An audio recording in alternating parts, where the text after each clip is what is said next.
یہ نرگس صاحبہ انڈیا سے پوچھتی ہیں فجر چھوڑ کر باقی نمازیں پڑھنا، اگر ہم فجر کی نماز نہ پڑھیں تو کیا باقی نمازیں پڑھ سکتے ہیں یا وہ بھی قبول نہیں ہوں گی؟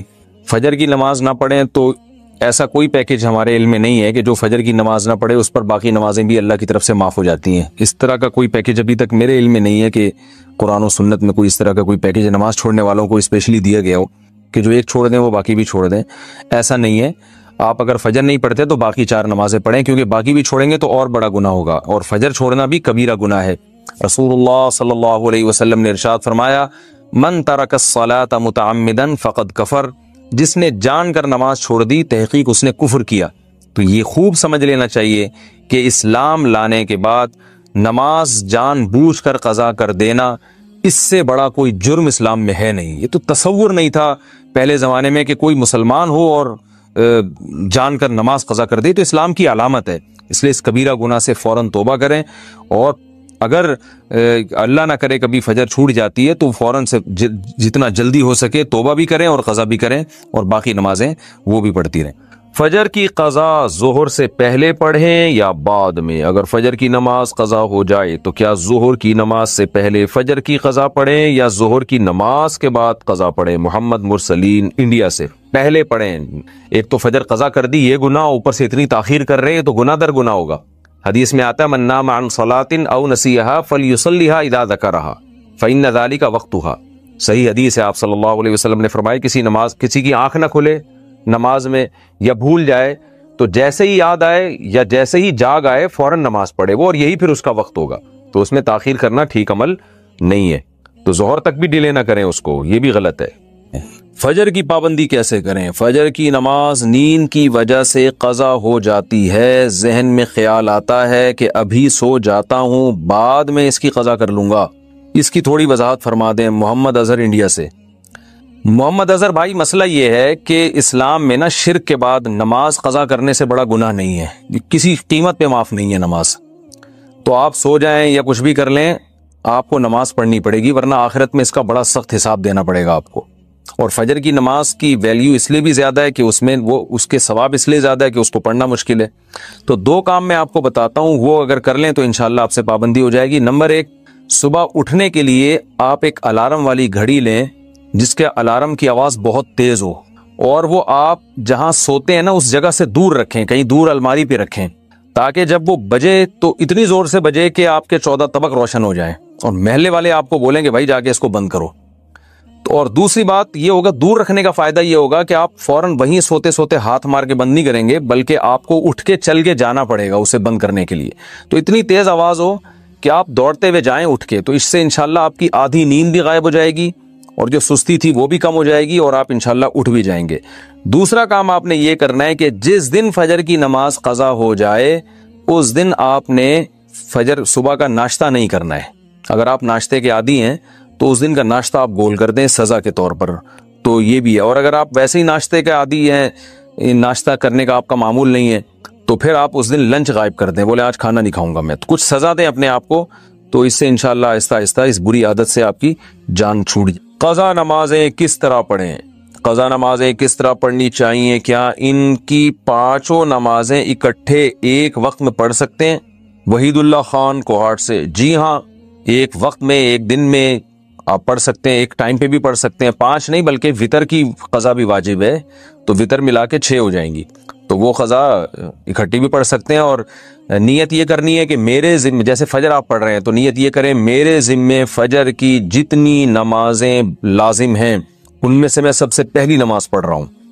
تو دوبارہ جب فجر پڑھیں گے تو بھی یہ نیت کریں گے کہ میرے ذمے فجر کی جتنی نمازیں ان میں سب سے پہلی، اس لیے کہ وہ جو پڑھ چکے ہیں وہ تو ذمے میں رہی نہیں ہے نا، تو اب جو ذمے میں رہ جائیں گی ان میں سب سے پہلی۔ تو اسی طرح پڑھتے چلے جائیں، وطر بھی اور ظہر بھی اور عصر بھی، اور اس میں سنت نہیں پڑھی جائے گی۔ سنتوں کی جگہ قضا نمازیں پڑھ سکتے ہیں؟ کیا عصر اور عشاء کی سنتیں غیر مؤکدہ نہ پڑھیں اور اس کی جگہ قضا نماز پڑھ لیں؟ کس طرح نفل بھی نہ پڑھیں تو کیا یہ صحیح ہے؟ محمد آصف صاحب انڈیا سے۔ جی ہاں، صحیح ہے، یہ سنت مؤکدہ تو نہ چھوڑیں لیکن غیر مؤکدہ قضا عمری کی خاطر چھوڑ دیں۔ کیا صرف فرض نماز پڑھنا ٹھیک ہے؟ اگر کوئی شخص سنت مؤکدہ اور غیر مؤکدہ اور نوافل چھوڑ کر صرف فرض اور واجب ہی ادا کرتا ہے تو کیا اسے گناہ ہوگا؟ اور آخرت میں حساب ہوگا یا نہیں، نیز کیا اس کی قضا کرنی ہوگی۔ دیکھیں نوافل چھوڑ دیتا ہے یا سنت غیر مؤکدہ چھوڑ دیتا ہے تو کوئی گناہ نہیں ہے، لیکن اگر صرف سنت یعنی فرائض پہ اکتفا کرتا ہے اور سنت مؤکدہ کبھی بھی نہیں پڑھتا تو پھر یہ گناہ گار ہے، کیونکہ سنت مؤکدہ کو ہمیشہ کے لیے ترک کر دینا علماء کہتے ہیں اس میں گناہ کا خطرہ ہے اور یہ شخص قابل ملامت ہے، کیونکہ سنت مؤکدہ یہی ہے جس کی تاکید بہت زیادہ ہے۔ جیسے فجر کی 2 سنتیں آپ صلی اللہ علیہ وسلم ہمیشہ پڑھا کرتے تھے، حتیٰ کہ فجر کی سنتیں سفر میں بھی نہیں چھوڑی آپ صلی اللہ علیہ وسلم نے، تو باقی سنتوں کا بھی جو مؤکدہ ہیں ان کا اہتمام ضروری ہے۔ کبھی کبھار چھوٹ جائیں تو کوئی حرج نہیں ہے اس میں، جیسے سفر میں چھوڑ دیں یا کوئی ایمرجنسی ہے یا بہت زیادہ تھکاوٹ ہے، کبھی کبھار چھوڑنے میں کوئی۔ مسلمان کتنا ہی گناہ گار ہو، اس کائنات کو جو چلانے والا، بنانے والا، جنت جہنم پیدا کرنے والا، اس کو مانتا ہے کہ اللہ ہوں میں تیرا، بے شک نالائق ہوں، بے شک نافرمان ہوں۔ تبھی یاد رکھو اپنے ایمان پہ سمجھوتا نہ کرو۔ جو لوگ یورپ جاتے ہیں، امریکہ جاتے ہیں، میں ان سے خاص طور پہ کہتا ہوں یار تم اگر یاشی میں لگ بھی رہے ہو، خدا کے بندو اپنے آپ کو مسلم تو کہا کرو، کم از کم برائی کو برائی تو سمجھو، اللہ توبہ کی توفیق دے دے میں غلط کر رہا ہوں، یہ اعتراف تو کرو اللہ کے سامنے۔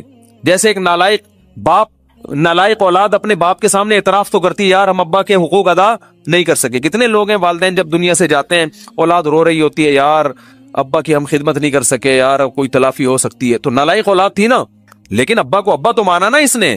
تو یاد رکھو جو اللہ کو اللہ ہی نہیں مانتا، یہ اللہ کے ساتھ شریک کرتا ہے، اس کے سارے اعمال قرآن کہتا ہے راکھ کے ڈھیر ہیں، جیسے پھونک لگاؤ سارے اعمال اڑ گئے، پورا پہاڑ اڑ جائے گا نا، پھونک دیکھنے میں بہت ہے، اللہ فرماتے ہیں ایسا ہی ہوگا۔ تو نبی صلی اللہ علیہ وسلم نے فرمایا سب سے جو رائی کے دانے کے برابر بھی توحید کا قائل تھا نا، اس کو بھی اللہ نکال لے گا۔ تو اس لیے جہنم میں صرف وہی رہے گا جو مشرک ہے، جو کفر پہ مرا، جو قرآن کا، اللہ کے رسولوں کا انکار کرتا ہے۔ اس کے علاوہ جو بھی ایمان کی حالت میں جائے گا بالآخر ایک دن وہ نکلے گا۔ تو اس لیے میرے بھائی جو میں اصل حدیث سنا رہا تھا کہ جہاں بھی ایمان اور اسلام کی بات آئی ہے قرآن و سنت میں، وہاں نماز لازمی ساتھ میں چپکی ہوئی ہے۔ تو اس لیے آپ کو نماز تو پڑھنی ہی پڑھنی ہے، اس میں تو نو کا آپشن ہے ہی نہیں۔ یہ ثابت کرنے کے لیے ہم کیا ہیں؟ مسلم ہیں، مرد کو بھی عورت کو بھی۔ اور یہ صرف بر صغیر میں ہے، ملیشیا میں ہم نے دیکھا وہاں مسجدیں بھری ہوتی ہیں، سب نماز پڑھتے ہیں، خواتین بھی پڑھتی ہیں ساری، اسکارف لٹکے ہوئے ہوتے ہیں وہاں، بے شک وہ جاب کر رہی ہے، ہوٹل میں کچھ بھی کر رہی ہے، نماز کے ٹائم پہ عورت بھی آئے گی مسجد میں اسکارف پہنے گی، پھر وہی اسکارف نکال کے بھی چلی جاتی ہیں ٹھیک ہے نا، جیسے ہمارے ٹوپیاں رکھی ہوئی ہوتی ہیں نا ایسے۔ افغانستان میں سب نماز پڑھتے ہیں، سعودی عرب میں سب نماز پڑھتے ہیں، دبئی میں عرب کے کیسے کیسے عیاش ہیں، نماز کے ٹائم پہ سارے ایسے لگے گا جیسے ان سے بڑا نیک دنیا میں کوئی ہے ہی نہیں۔ بادشاہ نماز پڑھتے ہیں، وزیر نماز پڑھتے ہیں۔ ہمارے ہاں ایک بہت بڑی لعنت ہے کہ ہوگا مسلمان اور اپنے آپ کو مسلمان بھی کہتا ہے، نماز کے وقت میں غائب۔ تو اس لیے امام احمد ابن حنبل جو بہت بڑے مجتہد ہیں، ان کا یہ فتویٰ ہے کہ ایک نماز بھی جو جان بوجھ کر چھوڑ دے گا اسلام سے خارج ہو جائے گا۔ اگرچہ جمہور کا یہ فتویٰ ہے کہ خارج نہیں ہوتا، کفر کے قریب ہو جاتا ہے وہ، لیکن امام احمد بن حنبل کی کوئی کم حیثیت تو نہیں ہے نا۔ سعودی عرب میں انہی کو فالو کیا جاتا ہے، شیخ بن باز، شیخ صالح العثیمین سعودیہ کے مفتی اعظم رہے ہیں، ان کا فتویٰ اب تک چلا یہی آ رہا ہے کہ ایک آدمی اگر فجر کی نماز کے لیے الارم نہیں لگاتا، اس نے صبح 8 بجے آفس جانا ہے، رات کو سویا صبح 8 بجے کا الارم لگا کے، تو یعنی اس نے پکا ارادہ کیا ہوا ہے کہ میں نے فجر میں نہیں اٹھ رہا۔ ایک تو ہوتا نا آنکھ کھلی نہیں، ارادہ تو تھا نہیں کھلی آنکھ، پکا ارادہ کیا ہوا ہے، انہوں نے کہا یہ اسی وقت مرتد ہو جائے گا، کیونکہ اس نے پکا ارادہ کر لیا نماز کے قضا کرنے کا، پکا ارادہ کر۔ وہ یہاں تک ان کا فتویٰ ہے کہ مرتد ہو جائے گا، اس کو اگر توبہ نہیں کرتا اور توبہ کا اعلان نہیں کرتا باقاعدہ، تو اس کو مسلمانوں کے قبرستان میں دفن کرنا بھی جائز بولو نہیں ہے، اس کا نکاح بھی ٹوٹ گیا۔ اگرچہ جمہور اس کو نہیں مانتے، لیکن امام احمد بن حنبل کی بھی تو ایک بڑی ویلیو ہے نا، اور عبداللہ بن مسعود کی بھی کم ویلیو نہیں ہے۔ وہ فرماتے ہیں ہم نبی کے دور میں کسی بھی جرم کو یہ نہیں سمجھتے تھے